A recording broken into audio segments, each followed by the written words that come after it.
कृपया स्टोरी को पूरा सुनें। अगर स्टोरी अच्छी लगे तो लाइक एंड सब्सक्राइब जरूर करें। स्टोरी के बारे में अपनी राय कमेंट बॉक्स में जरूर दें। इतनी सुंदर बीवी पाकर नीलेश फूला नहीं समा रहा था।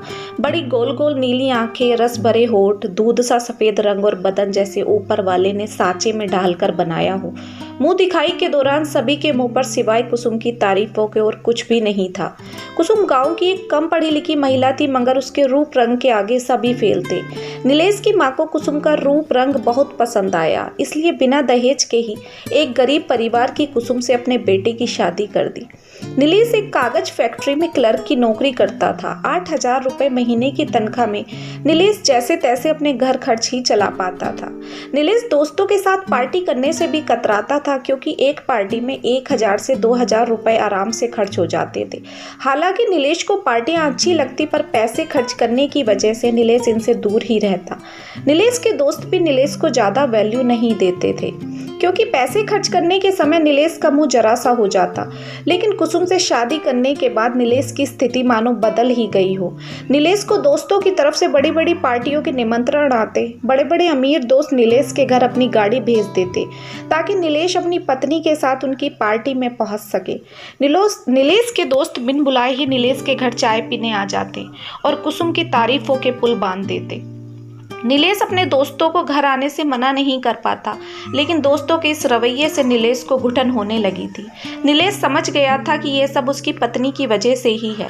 नीलेश का एक दोस्त करण तेल का बड़ा व्यापारी था, पैसे का मानो उसके यहाँ ढेर हो। नीलेश के घर आता और कुसुम को महंगे महंगे गिफ्ट देता। इतने महंगे गिफ्ट देखकर कुसुम की खुशी का ठिकाना नहीं रहता।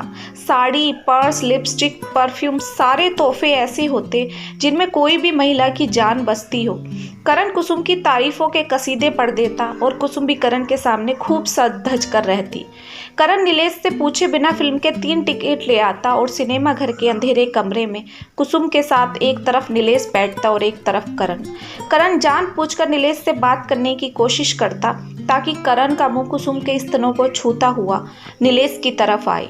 नीलेश सब कुछ समझते हुए भी चुप रहता। शायद ये उसकी बुज़दिली ही थी। एक रात नीलेश के दिमाग में एक जहरीला ख्याल आया। बीवी तो हाथ से निकल ही रही है, क्यों ना थोड़ा पैसा कमा लिया जाए। नीलेश ने कुसुम से बोला, कुसुम, किराए के मकान पर कब तक रह सकते हैं? तुम्हारा मन नहीं करता हमारा अपना घर हो, गाड़ी हो? 8,000 रुपए में घर और गाड़ी बना लोगे तुम? कुसुम ने मजाकिया अंदाज में बोला। देखो करण तुम पर जान छिड़कता है, तुम उसे अपने प्रेम जाल में फंसाकर उसके व्यापार में कुछ प्रतिशत की हिस्सेदारी कर लो। कुसुम अपने पति के इशारे को समझ गई थी। अगली रात कुसुम अकेले ही करण के साथ फिल्म देखने गई। रात के 2 बजे जब कुसुम वापस आई तो उसके होठों की गाढ़ी लिपस्टिक फीकी पड़ चुकी थी, बाल बिखर रहे थे, गले में एक तरफ कुछ नीले निशान पड़ रहे थे। कोई भी समझ जाए कुसुम कहाँ से आ रही है। कुसुम ने अपनी साड़ी उतारकर एक तरफ फेंक दी और ब्लाउज पेटीकोट में ही नहाने चली गई। उसके जिस्म पर नाखूनों के निशान अलग ही दिख रहे थे, लेकिन नीलेश को इससे कोई फर्क नहीं पड़ रहा था। उसने तो मानो आंखों पर पट्टी बांध ली हो। करण अपने व्यापार में 10% की हिस्सेदारी और कुसुम को अपनी फैक्ट्री में 50,000 की नौकरी देने को तैयार हो गया था। सुबह ही करण कुसुम को लेने आ जाता और देर रात घर छोड़कर चला जाता। नीलेश ने अपनी नौकरी छोड़ दी और आराम से ठाट बाट से रहता। महंगी शराब, महंगी गाड़ियों में घूमता। कुसुम को भी करण के साथ रहने की आदत लग गई। कुसुम नीलेश को बस पैसे देने आती, वरना हर समय करण के साथ ही रहती। नीलेश शराब के नशे में डूबता चला जा रहा था और उसको रोकने वाला उसके पास कोई भी नहीं था।